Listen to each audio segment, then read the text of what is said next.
Wellness, welcome to my channel, Notes of Nara. My name is Nadja Rashida, and Merry February to you.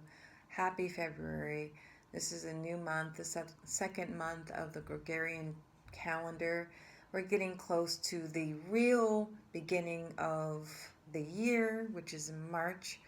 Um, so, yes, it is a very cold, bitter temperatures outside, very cold, but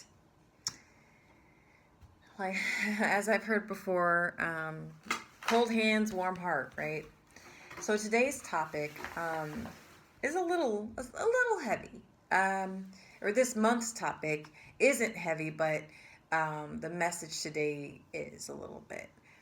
So the topic that we're going to focus on this month of February is the inner child. Ta-da! Nothing too new or out of the ordinary, but I just wanted to do a deep dive given that February is a short month. It is the number two. Two is about balance, um, within the self. You add one and one together, that makes two, and that to me, two is just a very not just a romantic number, if you will, but to me, it's a very solid number. Like you're standing on 2 feet, you're centered within yourself, you're balanced between the dark and the light, and you can stand firm in the space of neutrality. So it's a good number, I think. So today's topic, we're going to get into mortality, the impermanence of life, and the life cycle that we all must go through, that we must grow through, and that we must experience. So I know I shared with you earlier this month, there's a passing of a student of mine, um, young man, 12 years old, I believe. And, I didn't teach. I never had him in any of my classes that I teach in, or I didn't tutor him or do anything one on one. It was like one of those things where you habitually see a student consistently, at a certain time of day in a certain area in the building, and you exchange words with them. Hello, how are you? Welcome. Have a good weekend. It was that type of exchange. But I always tell myself that if I am giving care or service or anything of that nature to in any regard, that human being is my student. That human being is my patient. That human being, we shared moments together. And so I just wanted to show up for his funeral um, as a way of respect. Recently, personally, there was a family member who has left this world and who has vacated her beautiful vessel that carried her for multiple decades. And yes, I'm a bit saddened by it, and my family is very saddened by it. It hurts, but with these two moments in my life where not two moments, but these two individuals who knew nothing of each other, but I interacted with both of them in very different circumstances. You had one human being that was at the very beginning of life, and I wept for him and I cried for him, not out of deep, dark sadness like his poor mother, had to go through and is going through. But I will say it was more out of all the dreams that he would never, that would never come to fruition. All the beautiful ideas that this beautiful boy had in that would forever be stored in him. All the beautiful, wonderful feelings, and even the failures and the letdowns that this beautiful human being wouldn't be able to experience and to share and to grow through and to go through. Um, and then with my relative, my family member, um, you know,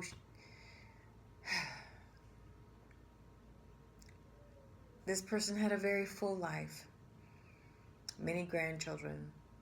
The grandchildren have had grandchildren. Was a mother, a wife, had a career. She traveled quite a bit. always welcomed us to her home and her space. And, she lived well into her 80s. So, and this person, I was blood. Some of her blood flows through me. So, through my father. So, it hurts, and, juggling through grad school in a very, very, um, I would say demanding career choice that I'm in right now. It's been a bit rough. It's been a bit rough. Sleeping, my, you know, um, it's been hard. But with that, I was able to see, you know, and respect the full spectrum of mortality. And you may ask, well, Nadja, what does this have to do with the inner child? Right? What does this have to do with innocence?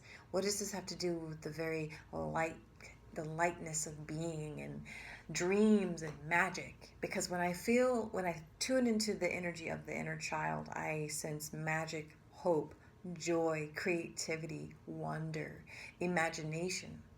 And when I, tune into the energy of mortality, that means endings, transition,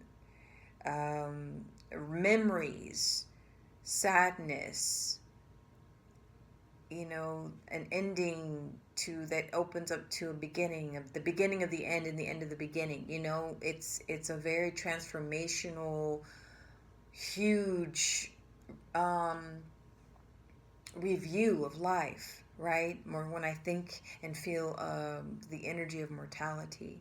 So what is the connection between the inner child that can never die, right? The inner child is incredibly, very closely linked with the soul. The inner child is the constant reminder of the presence, right? Have you ever spent enough amount of time with or around children, right? Where you witness their innocence, and they're free of worry and heaviness and limitation. They're free from all of that. They're truly free from all that. And I currently work with a group of kids where they're right at the cusp of where that's beginning to shift and change, because they are solidifying themselves into ego, into identity, into persona, to personality. And thus, it's very interesting seeing my 13, 14, 15-year-old students make that transition and leave that mystical, magical world of imagination behind, and they fight and they morph and they change and they shift and they challenge, and they are timid and anxious and depressed, but full of life and excitement of what's to come and what's unfolding within themselves and outside of themselves. And so watching them move into that space and that season of adulthood is very interesting. I can still see the pure innocence in many of my students, and it makes me, sometimes I cackle. They make me laugh. Today, they made me laugh because they're very awkward, right? Their bodies are growing into adults, but their emotional, mental maturity is still very much, it's catch up, right? It's catch up for sure. But yes, the magic of a child reminds us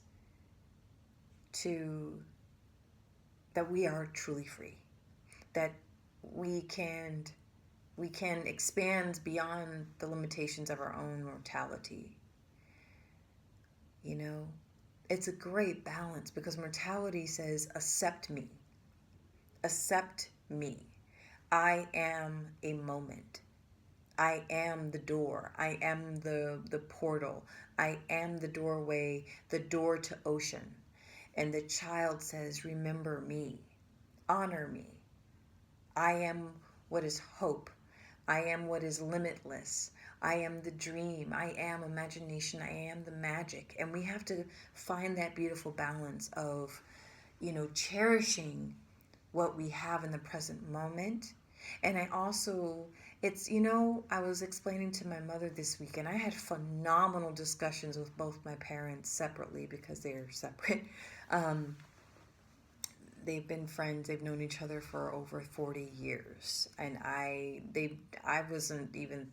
I came into the picture very late in their partnership at the time. I mean, they knew each other for 7 years before I popped in, right?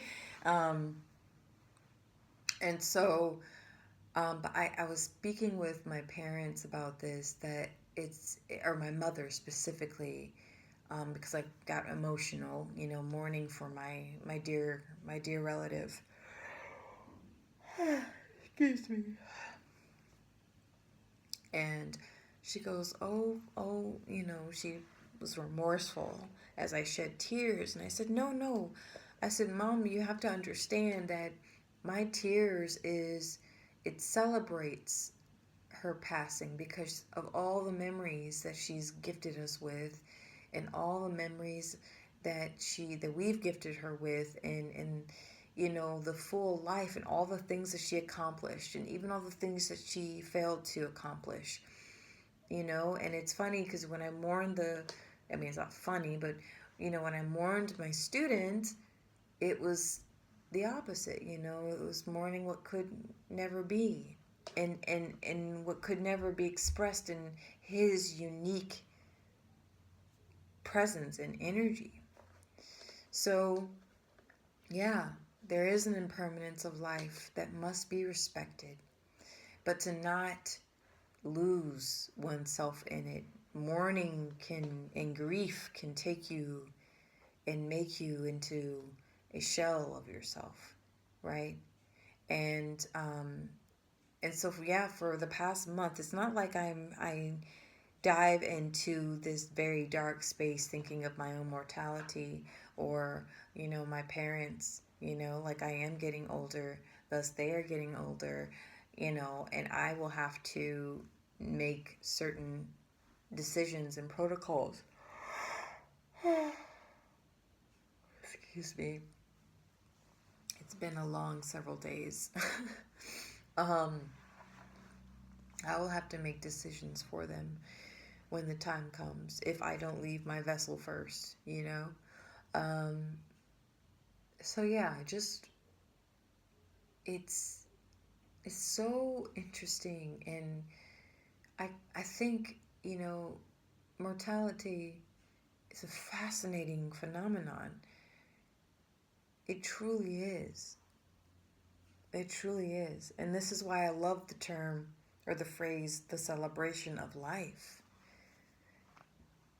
It is an accomplishment to live and to die in this life. Especially from old age. It's a beautiful gift to be able to do that. And I know many people who leave the world don't go peacefully. They go through disease, dis-ease, and pain and suffering. It's not all beautiful. You know what I'm saying? I've seen the gnarliness of death. I've seen how gnarly it can get, and it's gnarly. There's nothing cute about it. For those that are taken very swiftly, I find that that's a blessing. But it can also be a blessing to leave the world, and where you have time to say goodbye to everyone and prepare, you know what I'm saying?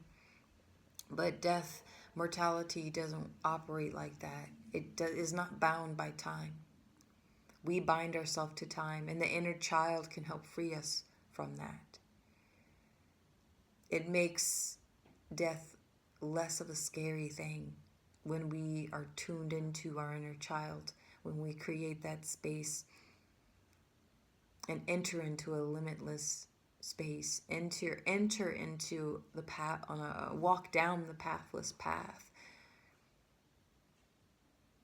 So may this message find you well and whole. And if it's a little bit all over the place, I apologize. I'm just, when you lose, and I don't want to like to say the word lose, but when a loved one transitions beyond the body, they're no longer in their vessel, and they are initiated into ancestor, right? That's my belief. It's a personal belief of mine. I believe that if you have any genetic biological descendants, especially like you're initiated into ancestor. You're initiated into the ancestry lineage, of what is of your, descendants, and it's a very powerful bond that connects. We can do more in the spirit world than we can ever do in the physical. And so yes, so we have two opposing energies here with mortality and then the inner child, because the child doesn't, it's not worried about death at all. It's very present energy. If anything, it gives the inner child, I would say, more anxiety.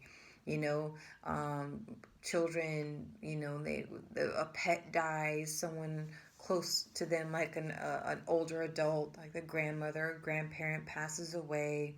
It can be very, very traumatic, but it also grounds that child into the presence, that inner child, so that inner child isn't floating and they're so detached from reality, right? And they're so detached from the rawness and the visceral parts of life that we all must experience. So that is it. I hope this makes sense, but I am tired. I'm tired.